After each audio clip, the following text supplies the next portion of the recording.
天尊拜落救耶稣。那比个差不多了。nói chẳng chiến cao quên đi thùng thì nung tình tái mãi hai quang buồn kinh sâu trào hỏi duyên long dồn tình thiên biến mùa nghe chiều chiều xuân lưu mãi khao chiều đi chiều mai hai bài miên hình thao tìm tỏ xiêm lưu nhẹ đủ xuân sự tai mai nói tu yên thu yếm nhẹ tỏ chính tai chàng sẽ ôi chu xiên lòng duân sẽ linh quân tu thao tìm tỏ thu mai thì lòng xa thịt bèn ngon hai tạo chu yếm tha kinh trên nhiều mãi kinh xiên nhé kinh thanh có điền quang lưu lộ nói nói anh đầu chẳng hô thảo tài kinh cùng thân khen mai xiên nhiên xiên lưu nhẹ miên xin tay tu nhiều ôi tu chẳng chiến nhẹ suy gì đông ai nam khó để bàn miên tu nhớ về khao Giêsu có chia thì nung dây chẳng tin tòng anh dây bằng kiến tài của nhiên hiền mai men chẳng nghe hiền dài bằng kiến siêu nhuận chẳng liêu tu duân tin tòng duân thơ tin tòng tiêu kiêu phèn on mai mai về nát nhiều giao hỏi buồn mình cao thì lòng tu và trong siêu tiền chuyện tin tòng tu sao rằng tiền đó hỏi không bà giàu nhỏ Wow, lại siêu không có gì nhiều sức không có chuyện. đó hỏi không bà giàu Không có hay lại gì. nhưng mà cái tiêu phải Nè phân ta con là một con ta rồi. Sao vậy? À, đâu mà vẫn còn hả có ra đó rồi. Như cái con nó tao diễm tổ con sẽ chèo nó ra.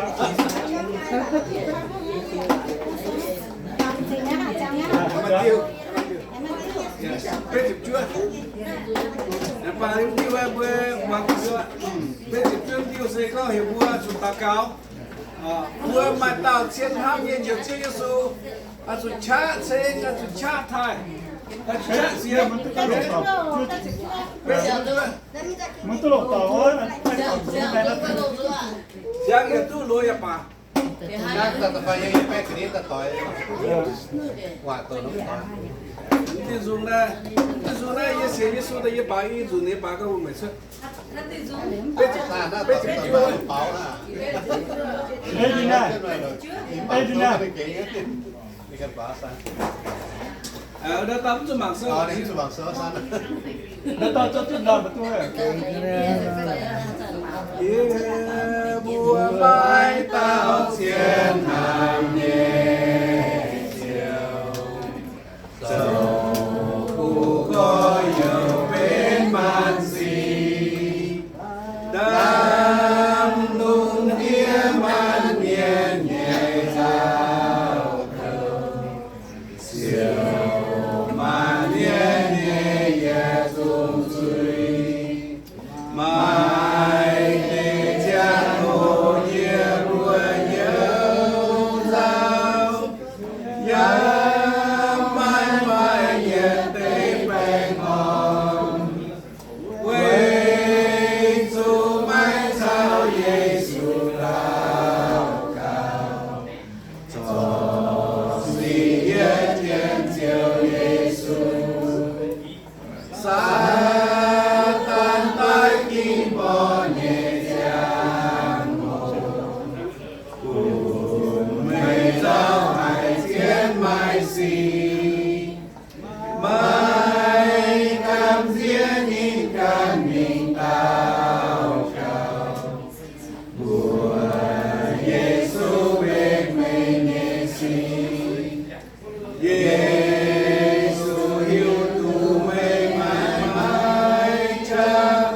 nín nói cùng mày cao nín hàng chiếu chiếu Giêsu chiếu chúa cùng nín mày lấy coi mày về tang mãi mãi hát ngàn nhà mãi mãi ngàn dù mãi cam dìa giá mãi giao chiếu Giêsu anh cầu lòng mãi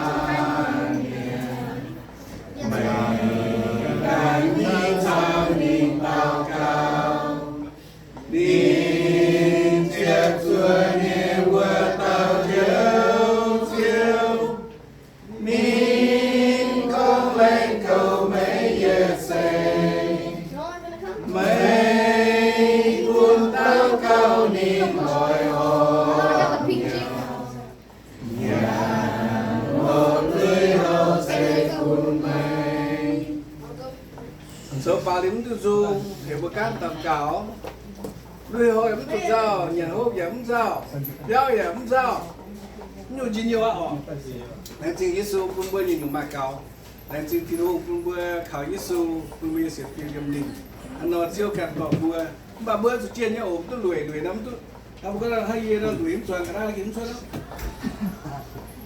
à chủ kinh choàng nó sợ suốt hơn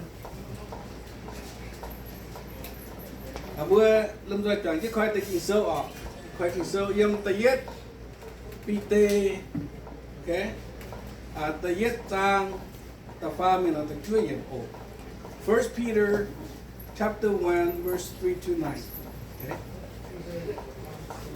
bữa choàng kiên bằng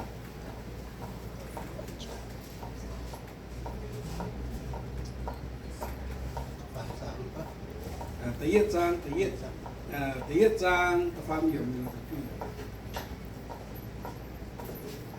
thì có thảo hồ tàu có xiên Giêsu như miền mà làm ham there is a hope in Jesus của con vua Giêsu như miền vua Giêsu như miền mà làm ham bây giờ mà làm ham là sẽ cũng sẽ nó bám kê nó nhung ham bây giờ mà làm ham sẽ tổ vua biết tu chào Giêsu thiên hùng yếm thiên tòng yếm liu yếm như tòng ok nó bám kê nó bùng biến hảตั้งพุทธาตั้งพุทธแปลงตั้งเสียตายตั้งตุ่มหยุดตายตั้งตุ่มเตาตายไม่การให้แปลงอ่อนยืมนำปามกินแค่บุการดัวบุการก็มาแปลงอ่อนฮะก็บุการดัวบุการมาแปลงอ่อนจู่หันเป็นซาตานนี่โย you know sometimes people choose that hey I seek peace within myself you know that peace is not the eternal peace it's not the perfect eternal infinite peace so I like to talk with us today that we have hope in Jesus.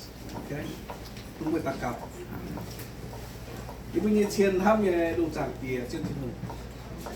Thiên danh sinh linh, giờ chiếu Giêsu, thì bây giảng kia trên thiên hùng à. Thì bây dần thằng ai lên đà bị béo, u bị tòng. Giờ về trên, nhà chàng mẹ. Tôi nên chiếu với phụ nên tai, tôi nên giàu, nên chạy tỏi. Chiếu à, mấy tỏi nên rồi. Bà làng gì của chú bữa màn hoi bữa lan miên nhà chú chuẩn ý bữa oi chuẩn của chú chín nhiều bèn oi như tòng sẽ mới chiếu thẳng kia tôi mà là hâm như tòng chiếu à ý bữa cà phê nhà mà bún in mình ý bữa lồng này na mà cho ba cầu được bữa chơi mà chín nhiều bạc kia như chín nhiều gì là tiểu hai ý bữa cho chàng chi miền nào nhưng mà chỉ nhiều nên mình chúng tụ chiếu à ông bà em mình sẽ tụ em mình sẽ của chú chiếu cao hiếu tút lông, như bữa chuối kia là máu tao chuối kia là gì dùng quan, chiếu à chúng tôi bữa như thế mà như thế to như bữa, của chú bữa chiếm chú này, chiếu như quả con sẽ có hai tao chiếm, hiếu tút chiếm chủ thì ngủ của tao mà chịu nhiều à, nãy sẽ tuân yun như chịu nhiều, này chỉ hai chẳng tí chiếu như truy miền, yếm phùi con tây kinh sâu, yếm phùi sôm tây miền như bờ đồng. Ye tô nà miền, cái này là hốp, cái này hoài, cái ghế chết như miền.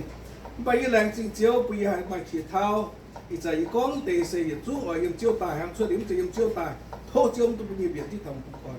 Làng chính chiếu chiếu sử, tôi chiếu thỉnh. Giờ dưới biên phiên sang, tòa yên biên hiếu, giáo yên bữa, tóm tê kinh xây hòa tài.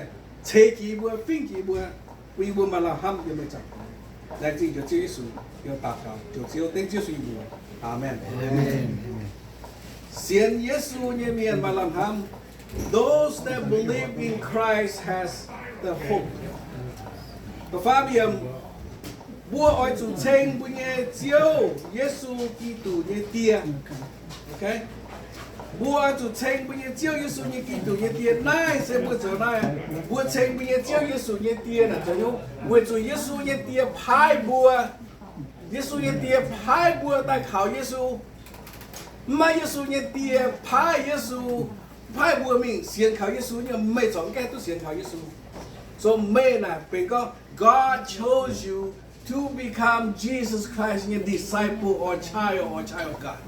So may tu xiên Giêsu là với chúng thiên hùng, thiên may phai may God had ordained you to become Christian because you believe in Jesus Christ. Christ was the one who sacrificed, died on sacrifice for your sin. So bữa pin hiếu thắng nó, hắn sẽ có bữa oi chủ, you must, okay? Bữa miêu vào nó có chủ cũng nhiều à. Nó có oi chủ đó cho oi tế nhá, bữa miêu vào nó có thải hình nhá. Trên vào nó có you must, which will depend on the eternal life.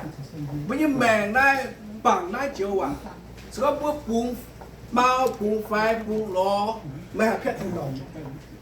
Bữa chủ tranh bữa nghe chiếu Giêsu Kitô nghe tia thiên hùng tao nênจะเก่งคนเรียนให้บัวมาให้ตาคนเรียนที่บัวดงที่หูคนเรียนบัว even though when you are still sinner God sent Jesus Christ died crucified for me for year แต่ไม่แค่ช่วยเสียเจ้าเยซูที่หูฝูงเยซูแต่ตายยังจะสั่งจ่า for you today to receive Him for this free given grace หน้าที่หูยังคนเรียน God your mercy หน้าที่หูยัง mercy คุณบัวไม่做最多個壞講吧，耶穌天父講 I can send my son to take place of your sin, that he can forgive you when you ask him to.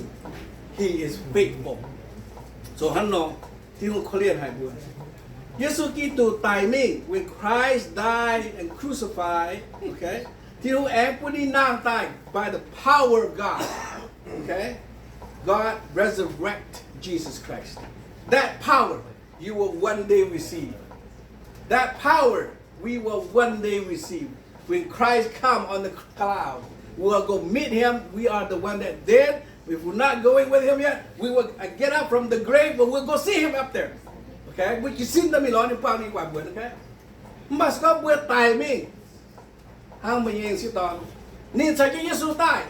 She will come with Jesus Christ and receive us. Or when we die before Christ come, we will be with Christ and we will come with Christ to see the world. Okay? So that is when you humble to Jesus. Once you with Jesus Christ, there's nothing against you. If you read Romans chapter 8 verse 31, if you're with God and God is with you, what can be against you? So come bây giờ quay thiên quay mấy như mà tao sao mày tôi thế? Preach with boldness. Xiên cái lồng hiếu xiên, okay? Tôi xiên tế quảng tế, cái gì này yên ngò miền xiên lồng thiên hồ. Yeah, yên là yếm mà té là. Man, I come to Christian life. Yêu miền là muốn xiên lồng có bây giờ tôi xiên nhâm như vậy. Bây giờ cần bữa, you know. I want that. I hope that you give me that. I want to give this to you. You know why? You know why? I give up my old religion. Như té với như ông bố rằng, với như ông Thái nó ở. Bữa nay quảng tôi gì cái như giờ ta sẽ xuống này rồi nhận giáo như lòng đồng không sẽ giáo cái tiền gì ha. I want to have deep faith and walk with God. I want to have the intimacy with Jesus, you know. Don't just tell me Jesus, give to Jesus to me. Hắn nói như vậy, okay? Chỉ kinh ở lùng, chỉ kinh ở xiên, okay? Mà ta cái gì bà, I follow Christ's will. Yeah, right. Yeah. So you bữa trả bữa họ sẽ Giêsu đắm sẽ cho gì à? You know. People hate me, it's okay, but God loves me. You know? Yeah. So bữa tháng nói này có Giêsu tài mình thì nó em cũng nên nàng tài. Bữa khảo nên em xiang dung chia. You got new birth, new beginning. Today, when you receive Jesus Christ in your heart, God give you that new birth and give you become a new creature, new mind, new thought, new God, new relationship. Tốn tiền như chồng, okay? Tôi vừa tút lùng, okay? Chiều tôi giờ liu mà làm hâm như tỏ, tôi phê yếm hắn này, bữa chiều hai siêu mà hai miệt, mà hai hu, mà hai chị nha quần. So when we receive that body, it's gonna be glorious body. Sinh dành tuân yun giang làng như xin, mà hai hu, mà hai hoài, mà hai chị nè. Man, that's what I want to believe. That's what I want to have. But for this body here, I got gunshot, I got cancer. Someday I will die. But I'm gonna have a hope for the other one. Okay? When mà làm hâm nhiều cùng. So, thô thiên thì kiếm bùa bùa. Hãy xiên uốn, xiên lống túc quàng. Okay? Miền quàng nhà bà mến túc quàng. Okay? Miền cho tổ mê nhà bà can Giêsu sẽ can miền. Okay? So tầm miền thì có. Quay mày bùa xiên. Mày bùa tu thiên hù nhà cha biểu chết. Wow. Not only that, you got the power of God protected you because you believe in Jesus. Nó cái lông hả mình tỏi, okay? Đó tàu vàng ọ, where em bắt tàu vàng có ọ, phải hiểu á? Mày hiểu không? Sang vàng. Mày xé Giêsu là em 1973 vẫn sao? 16 years na sa kasi magkahata si Yesu year 1973. Oh, ito. Buhat ka. Yeah, 1973. Yeah, my new life, man, you know? Okay, yes. Bởi ha. Mấy út giang xiên, ít ra mà bữa na xiên mà em quẹt lùng đĩa ba miền yêu miền xiên thì hồ na buộc hong hay cái thì hồ mày túc quẹt em hay là chơi bộ gì? Hắn có về tự nhiên yang chết sẽ phá vào nhà xiên ra. Cho nên yên nào đi quẹt ít ra mà miền ta xiên thì hồ chắp hay. Man, I see the power, the miracle God working among our Union people. Đồ này nhá. Mà mình túc quẹt nha. Như bữa cả xiên mình xiên đấy tôi nhị thì nhà ít ra xiên ở. Mấy xiên thì hồ ta là khâu ta. Tao có bây giờ xiên thiêu cái gì nhiều à? Không phải không? Yeah,你có bây giờ xiên thiêu gì nhiều cái xiên thiêu cái gì nhiều? Không phải là xiên thiêu. Rồi nhung, quỷ mà làm ham như gì nhiều? Mà làm ham như gì nhiều? Quỷ chúng mới xé xuống đó, mà làm ham như gì nhiều? Na quỷ chúng tuân yun như gì nhiều? Vậy đó bảo kê mà tuân gì nhiều là? Nị có nào trả muốn bị nhau là có gì đó xé đi xuống con. Vậy đó bảo kê là ô cái nhiều hại lo, miên quàng liu lo, giờ đi bán cho mẹ lo, miên coi như mình bật béo niềm béo cho tôi lo, gì nhiều à? Không thấy hắn là kỳ số các hình tung cho già đó không phải như sầm kẹt như có với to nhà nó thôi vừa đừng chưa mải nhé mà bữa mình bữa xế trên số là bữa sọt sọt xế nhiều tỏng nhá ok không phải lấy cái tiêu God will take you wherever you at and He will take you from where you at and then grow you. He will fix you. He will rebuke you. He will teach you. He will whip your butt. Okay, em cũng mẹ hiểu tôi con, ye ở chụp biển khu miền, nó chỉ đào này ye,写耶稣的那也没有有了，OK， 唔把ye写耶稣因为读kinh sơ là cũng con ye hả你他在玩kinh sơ面就读，他在他讲ye不负责任的讲ye讲个意思冇做喎唔把下英玩個，嗱咁就為賺啊，嗱為唔會下英都long啊，嗱實在講嘢，為下英都long。It's a we all this about my pride and stuff like that. When people teaching talk about me, man, I feel furious. But then now I know that what was taught to me from the Bible is not for now, it's for the future, eternal, glory, that life. So let's see home. So this is the Punbu Pihio Tao. Tùng thì cháu điều như nó từ người dân các Việt Nam mình mua oi chủ on lọ mấy cún ít dàn, ok mấy cún ít dàn chủ sẽ siêu chăm nhiều khâu nào giàu chăm ba rồi ít dàn mua hàng đó nó bốc quảng lại ở temporary ha tặng ba ha ok you will pass you will be okay God will be your God He tell you okay so for His word for His protection you'll be fine. God will take care of you and your family. Okay? Thôi thiếu một tiếng chứ cũng mày. Yếm tự chia yếm này con. Nó tên sĩ xây về quân sinh mày bùa chiên như xiên. Oh, it's test your faith. It brings you home. Say, come back to church. Come back to God. Come back where the Bible is teaching. Where God can enrich your life and help you to nurture you. And let you give your life to God again. You know? So this is all teaching. So she's gone for good purpose and she's gone for bad purpose. Okay? So we all feel for you the sorrow, the love that you miss, you know, that she took away or she took with her. Okay? But her God took her home. Her God so loved her that she believed in him. So it was her time to go home. So we will have our time to come. So nothing to be angry. Yeah, but I'm not angry. No. It just hurts me. Yes. Take her back. Yes. I think so. Too soon. Yeah. I know. I said the same thing when I saw her at the coffin. I said, this is too soon and too young. Yes, you will never measure to our expectation. But God's will will be done. Okay? When you baptize, tôi mới xin Jesus ta mới kêu lệ quá. Okay? Mà quấy dìa quá, mà có dìa tài mẹ nó ra. Để dìa xuất tài có dìa xài Jesus nàng ra. Số quấy dẫn tên như nó bữa tài rồi nha. Cái bữa tài rồi bữa nàng nó sẽ bữa nàng khé, sẽ bữa lù miền khé. Bữa xiang miền thiếu chế tài. Với chúng mình leng tài anh leng xài Jesus nàng. So you are new created person. So bữa chúng mà thiếu miền ham mà create nam. So bữa xài Jesus đó bữa em mà thiếu miền ham là ham Jesus miền đàng ngộ. Kỳ số con thế. Ham Jesus như miền đàng ngộ. So các bạn xài Jesus tăng ham xài Jesus như miền đàng mà mấy chọn cái như tôi hiện ham. With God thiên hùng kinh mê thời gian chuẩn Jesus giam tài. Okay? Giả miên miền. Okay? Bữa ta cao thiên sinh lý cái toàn bữa ta. Như con này chỉ truy miền. Không có những ham ở như tổ bướm Jesus bây có thể ta cao ấy nào. Bà bữa rồi bún thiếu rồi cung. Thế ha. Okay? Không sẽ có những mình để cho lên ta cao đi bữa thiếu thấy ổn lắm cho. Như ta cao đi bữa thiếu tỏi những mình như vậy. Okay? So tôi thiếu thấy cái buồn buồn. Không tôi làm chứ. Buồn mà làm ham. Yeah, miền nữa. Mua gì chung mà làm ham. You all have hope in Jesus. Okay? Hắn nói nó bùa xiên, bùa ê cái xiên, bùa tụ lông trên cái xiên. Or chỉ cái tụ Giêsu tại những mẹ. Okay? Không tôi có mảng cá, gì, bale, forget that crap. Okay? Throughout the door. Giêsu mà cái xiên phải xiên. No? So tụi này, cũng xin cũng buồn. Thì có hình mà mắc cuốn mày bùa, mắc kẹng quạt chia nín. Mày bùa ham nín. You see? With all these circumstances, you think I'm going to love Jesus Christ? Man, I don't know about that. But then I have no other hope. Besides, I have hope in Jesus. Yes. So I go, Jesus Christ, thank you. No matter what. Thank you. I will get on my knees and Christ, you created me, you created her. It's yours. I am his.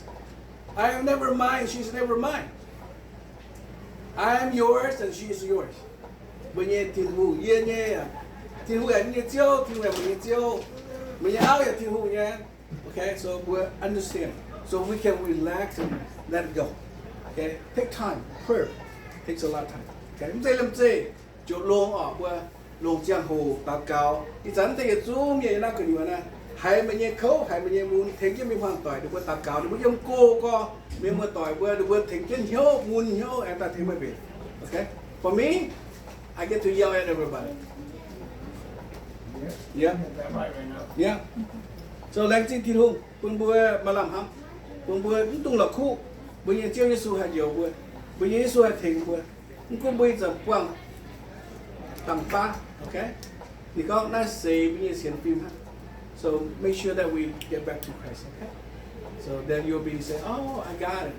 This is for the glory, not me. My glory is when I get there with Jesus Christ, okay? So God will still continue to bless you and heal your heart and protect you, protect your family, right? So hắn nói muốn sự kinh tôi mà chiến chiến như on lộc, tôi mà sự kinh như chiến nhiều, dùng hồ hi như chào, dùng in the future, okay? Hắn nói thì có sự kinh bài on lộc, chúng mày mày hòa con, vì chúng mày bùa nhé linh hồn, tu chiếu, sẽ về mày bùa nhé xiên phim. So because your faith also can heal you, you believe in Jesus Christ. So hắn nói bố lành chịu chiêu, bố bố bùa thắm tới kinh sâu, xong bố hát tao tổ ra tới cái giờ miệng bằng, xiên Giêsu nhé miệng mà làm hăng. Okay, you have hope in Jesus Christ. It's beautiful. Christ already ordained you. Christ already have sealed in your us. So we are in His family, and we will belong to one another. We in oneness in Christ. Amen. Amen. Giờ bữa đánh xin sao bữa tôi sẽ chiêu cho mình chẳng bữa ta cầu đánh xin chiêu à mình bùi bữa mà làm ham mình bùi bữa xỉa Giêsu như miền kiến mà làm ham như bữa mà bèn mà thấy bữa trò như bữa mà chuối mà thấy bữa quảng như bữa mà yêu dao mà thấy bữa cho gọi như bữa thốt thiên hùng thấy nói thấy cho gọi đi yêu dao không có gì nhóc muốn đồng hài bà chiêu à mà quân mình nhau hâm nún như nhau lan như nhau sinh lý như mẹ kia ta như nhau ta quân đi nhau khụi yếm bị nhau thảo chiêu quân đi nhau mà bèn on yếm in hoi kia liu chiêu à mẹ trói xây phúc quân đi hoang tỏi quân đi xía bùa quân đi tòn bùa quân đi mua tỏi coi yếu bùa chia tao chuyện xây ta thắn nằm tỏ tao hát tao tu trái để mới giàu biệt thằng ai đừng có mình tao hái à quân chiêu cái giang anh chơi chiêu để mình giàu biệt nhau thì lúc nào thầy phúc bùn tạt tàu như thốt rằng từ quảng như suy yếm hai tổ mới hòa tổ ta mai phải mày con ta mai nhiệt gì mà thôi Giêsu can cho sinh thành sinh linh cho phiên sinh yếm là lan như nhau ổ chứ à thôi thì thầy phúc bùn tao chỉ như tao cáo tên chưa suy bùn amen Amen. hiểu quên đấy bữa nó cái dung phá à phá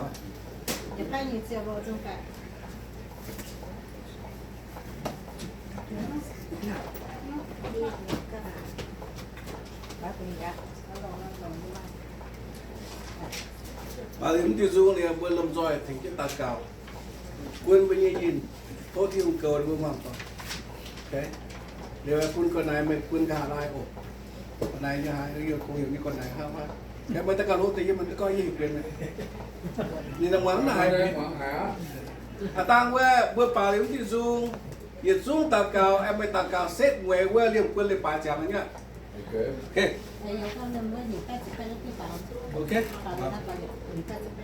nghỉ bé chỉ bé rồi ok giờ liêu yếm nhé là cái bé ngủ luôn con ok liêu yếm nhé là cái bé lại vui và rồi mang yếm chiều nhé là nhạc chú dâu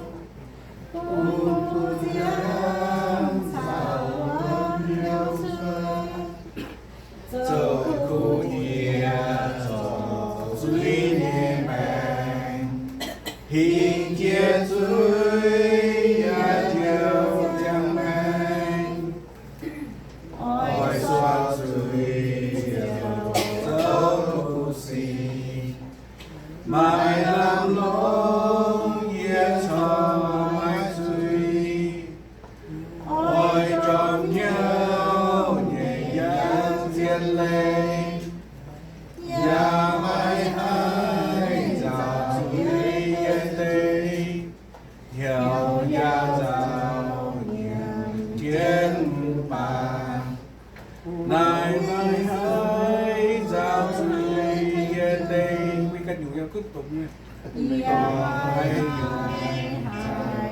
mai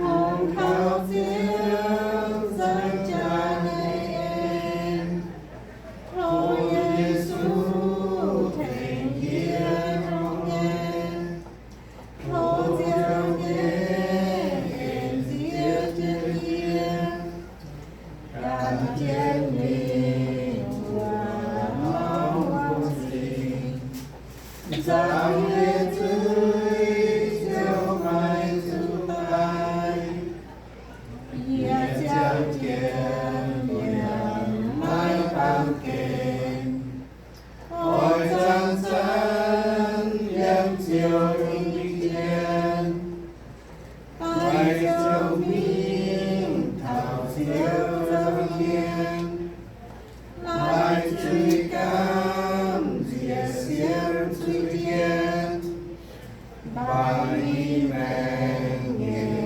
lát lê bèn yên bình thiên yên hay nguồn你爸这个哦，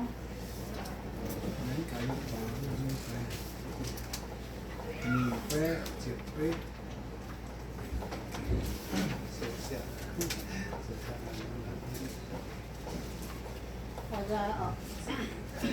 자기 수장 sao耶稣将见，显龙就迈不变，迈的流进南耶稣，你才在岸边有，超就耶稣将见，就耶往天龙海，不也行将我们，将我也留念念，到就耶将见，就爱龙也也有，喊耶稣高唱阿门，也留安爱你。Okay, ini buat teman-teman, thank you. Saya buat takau off. Okay, for the family. Okay.